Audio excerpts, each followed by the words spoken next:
Hai Sobat Wiki Overseas kali ini kita akan berbincang-bincang dengan Naura, salah satu mahasiswa Indonesia yang ada di Turki. Dan kita akan cari tahu bagaimana keseharian dia selama pandemi yang ada di Turki sana. Halo Naura. Oke, halo Naura. Hai. Nah, terima kasih untuk waktunya. Boleh sedikit tanya-tanya ya. Naura ini salah satu mahasiswa Indonesia yang ada di Turki. Kalau boleh tahu, Naura di Turki ini sejak kapan? Datangnya tuh dari tahun lalu bulan Juli. Berarti Bulan barusan aja nih kuliah di sana. Iya, Nah, kebetulan nih, Naura itu kuliah di sana ambil jurusan. jurusan Teknik Inspeksi Bangunan. Oke. Nah, ini kan baru sebentar ya, hitungannya sebentar kuliah di sana. Apalagi selama pandemi ini, ada nggak perubahan sebelum dan sesudah ada pandemi ini? Perubahannya apa ya, dari kebiasaan orang-orang di sini, terus yang biasanya kita kalau ketemu langsung salaman, semenjak ada kasus corona ini udah nggak saling sentuhan, terus habis itu dianjurin untuk selalu cuci tangan, di mana-mana disediain disinfektan. Gitu sih, lebih ke perubahan pola hidup aja sih. Oke. Awal temuan kasus pandemi COVID-19 di Turki sendiri itu kamu rasainnya kapan? Kalau awal kasusnya kan itu ada di 18 Maret ya, kalau nggak salah sekitar Maret 2020 kemarin lah. Tapi untuk di sekitar lingkunganmu ada nggak kasus yang positif? Kalau kebetulan aku kan tinggal di Isparta. Nah, Isparta itu termasuk salah satu dari 10 kota di Turki yang kasus COVID-nya ini tertinggi. Oh, Terus, ya, terus habis itu pas sebenarnya kasus awalnya itu tanggal 11 Maret. Keesokan harinya pemerintah di sini langsung memberlakukan aturan uh, mengadakan libur, tapi selama 3 minggu doang. Terus karena kecurigaan kasus pertama itu datangnya dari jemaah umroh yang baru balik, jadi pas mereka balik semua tuh langsung dikarantina. Nah, kebetulan karantinanya di Sparta ini, di tempat saya tinggal. oh, jadi banyak ya. Ada bangunan Iya. di sana yang untuk tempat karantina nih. Nah, tapi setelah beberapa bulan ini ternyata lonjakan kasusnya itu sangat tinggi ya, bisa dibilang sangat tinggi kan di Turki sendiri, Iya. hingga saat ini sekitar 180.000 kasus Iya, positif yang 180 kasus. terkonfirmasi. Sedangkan yang sembuh sekitar 150.000 ya. Ada perasaan Iya. was-was nggak sih? Apalagi kamu deket Uh, ya. iya, awalnya sih ada perasaan was-was, cuma melihat pemerintah di sini penanganannya cukup baik, terus masyarakatnya juga cukup kooperatif dengan pemerintahnya, akhirnya perasaan was-was itu kayak perlahan-lahan udah mulai ini sih, mulai lega. Terus melihat kasusnya juga perlahan-lahan mulai kasus yang sembuh mulai banyak dibanding kasus baru, jadi mulai lega sih sedikit sekarang. Oke. Selama perkuliahan ini, karena tadi kan kamu awalnya bilang pemerintah setempat meliburkan pendidikan ya, Iya. pendidikan selama 3 minggu. Terus setelah 3 minggu itu, apakah lanjut diliburkan untuk bertatap muka atau benar-benar nggak ada kegiatan sama sekali? Nah, untuk aturan peliburan ini sebenarnya ada beberapa tahap. Kemarin waktu lonjakan kasus yang sembuh sudah semakin banyak, pemerintah sebenarnya menganjurkan untuk pendidikannya tatap muka, dilanjutkan dengan tatap muka pada tanggal 15 Juni. Cuma karena tiba-tiba setelah new normal ini semakin banyak lagi kasusnya, akhirnya pemerintahnya memutuskan untuk dilanjutkan dengan kuliah online aja. Oh, jadi nggak ada tatap muka sama sekali ya? Nggak ada. Baik itu Untuk dari, semester ini ditutup dengan kuliah online sih. ah, ada nggak informasi sampai kapan kuliah online ataupun pendidikan secara online ini di sana? Sebenarnya pemerintah di sini mengembalikan kepada rektor kampus masing-masing keputusannya bagaimana. Jadi setiap kampus itu mengadakan survei mahasiswanya itu mau melanjutkan semester ini dengan tatap muka atau dengan pelajaran online. Nah, kebetulan dari survei tersebut hampir semuanya memilih untuk melanjutkan dengan kuliah online. Jadi kuliah online ini dilanjutkan sampai akhir semester ini, terus nanti kuliah muka dimulai pas bulan Semester September, depan. semester Oh, baru. oke, selama perkuliahan online ini pasti kan beda ya dengan tatap muka langsung dan juga secara virtual. Kalau menurut kamu sendiri plus minusnya gimana nih? Plus minusnya kalau kuliah online itu kita kayak semangatnya kurang kan, karena bangun cuma langsung buka HP, terus ikut kuliah online gitu, terus apalagi kan sekarang aku masih bahasa. Jadi kalau misalnya bahasa lebih bagusnya kalau langsung tatap muka. Ya. Cuma karena sekarang diadakan kuliah online, jadi kayak agak terkendala gitu sih di bahasa. Yang harusnya udah mulai ujian sekarang, tapi karena kuliah online-nya agak lambat kemarin dimulainya, jadi semuanya mundur gitu jadwalnya. Oke, itu kan untuk nggak enaknya ya alias negatifnya. Tapi kalau ada sisi positifnya pasti. Kalau sisi positifnya, karena lebih gampang diakses kan, cuma lewat HP. Iya. Terus habis itu pemerintah juga membagikan kuota gratis buat para mahasiswa pelajar yang ada di Turki ini. Terus habis itu jadi dosennya tuh kelihatan di sini pedulinya sama mahasiswanya itu seperti apa. Contohnya kemarin waktu aku belum ambil buku, jadi dosennya langsung yang bagiin bukunya ke rumah masing-masing mahasiswa. Terus habis itu sekalian mereka tanya kendala kita selama pandemi gimana, apa yang Uh, bisa mereka bantu. jadi ada evaluasi dari dosennya gitu ya selama Ya, perkuliahan online ini. Tapi kenapa nggak pakai jasa pengantaran untuk meminimalisir kontak langsung dengan orang lain gitu? ya. Ini sih kalau kemarin kata dosennya, mereka tuh mau lihat langsung keadaan kita di sini. Apalagi kan kita mahasiswa internasional. Oh ya, Jadi mereka mau pastiin langsung kita tuh baik-baik aja, keadaan kita di sini aman, terus kita juga merasa aman ada di Turki ini. oke. Jadi ada suatu kepedulian yang tinggi ya di sana Ya, itu. Nah, untuk kebijakan pemerintah Turki sendiri itu kan ada protokol kesehatan seperti yang tadi sudah disebutkan ya.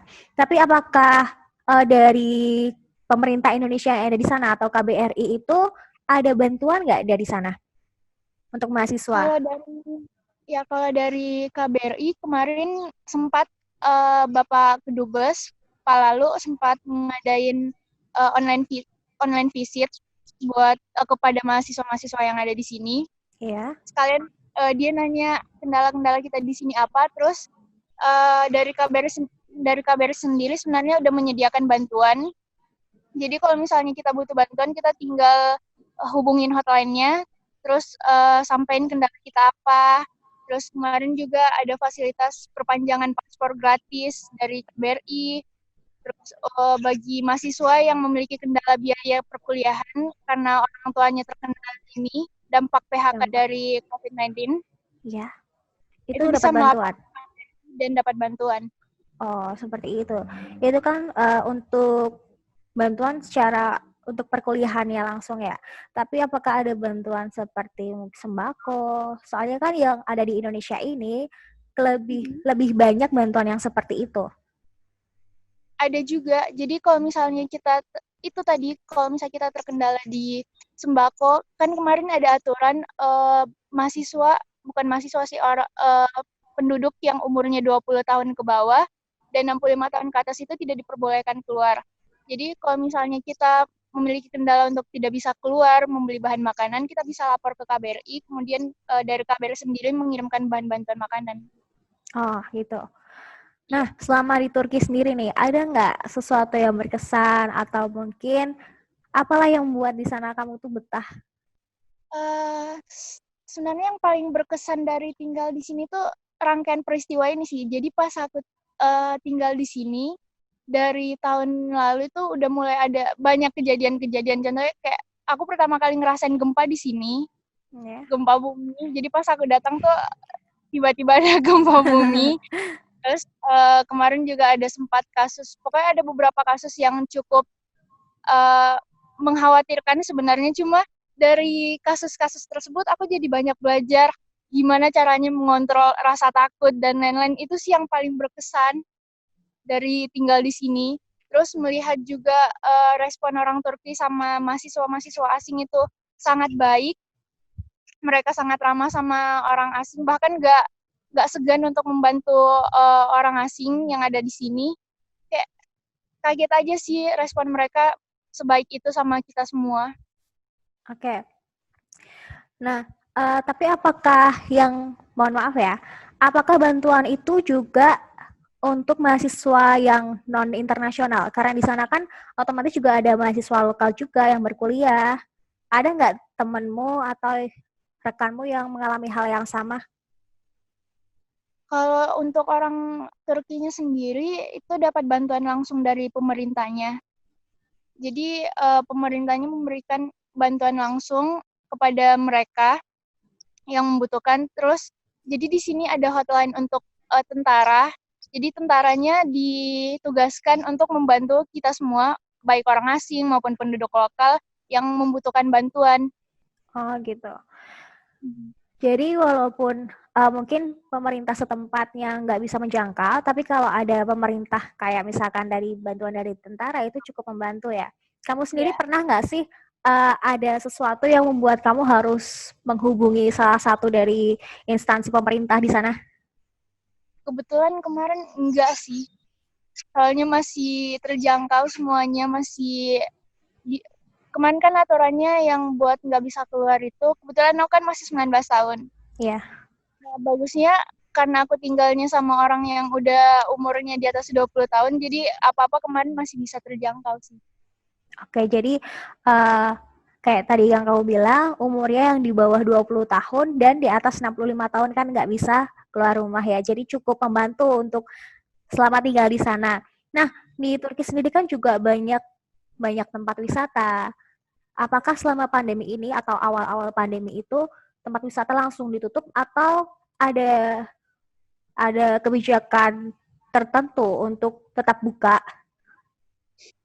Kalau tempat wisata kebetulan kemarin semuanya tutup, hingga saat terus ini? hingga enggak. Kemarin tanggal 1 Juni udah dibuka kembali lagi. Semuanya kita udah bisa ke mall, udah bisa piknik, dan lain-lain itu semenjak tanggal 1 Juni kemarin udah mulai dibuka. Cuma awal-awal sempat ditutup, terus diberlakukan juga aturan yang berani keluar untuk pergi wisata, yang berani keluar ke tempat-tempat wisata itu didenda minimal 7 juta per orang. 7 juta. Wow, banyak juga ya. Tapi Ya. apakah tapi kamu sendiri kan pasti jenuh ya kalau di tempat tinggal nggak keluar-keluar. Terus kamu menyiasatinya seperti apa? Gimana ya, soalnya keadaan juga kita nggak bisa keadaan yang memaksakan kita untuk tetap ada di dalam, jadi mau nggak mau kita harus taruh otak gimana caranya menghibur diri di dalam rumah. Soalnya aturannya juga ketat, nggak boleh keluar.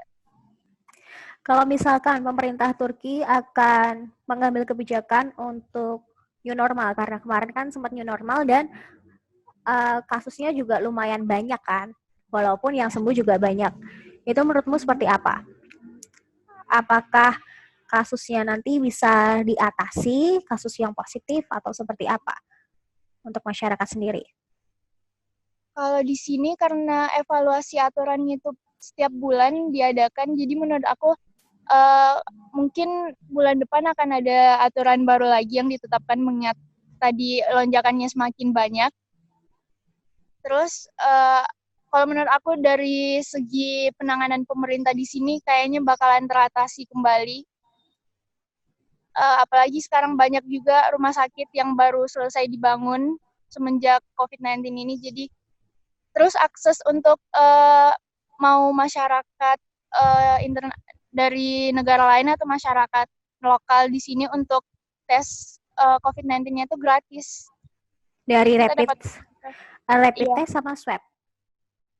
dari rapid test. Oh, rapid test. Kalau swab? Swab aku nggak tahu sih infonya. Oke. Kamu sendiri udah pernah menjalani tes itu nggak?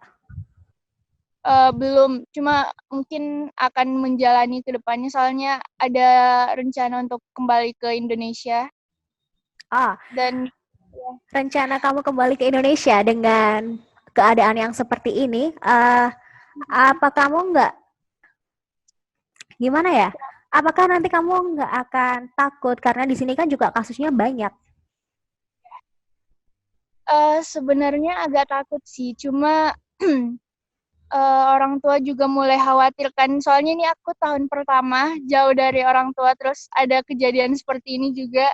Terus kayaknya aku juga merasa lebih aman kalau sama orang tua sebenarnya, sama keluarga. Jadi tapi masih melihat keadaan sebenarnya. Kalau misalnya keadaannya semakin membaik, baik di sini maupun di Indonesia, tetap memutuskan untuk pulang. Tapi kalau misalnya keadaan tidak memungkinkan untuk pulang, sepertinya mending tinggal di sini aja sih.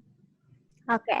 Nah, terkait mahasiswa Indonesia yang ada di luar negeri sana yang sedang belajar, ada nggak pesan-pesan tentang gimana cara mereka survive selama pandemi ini dari kamu?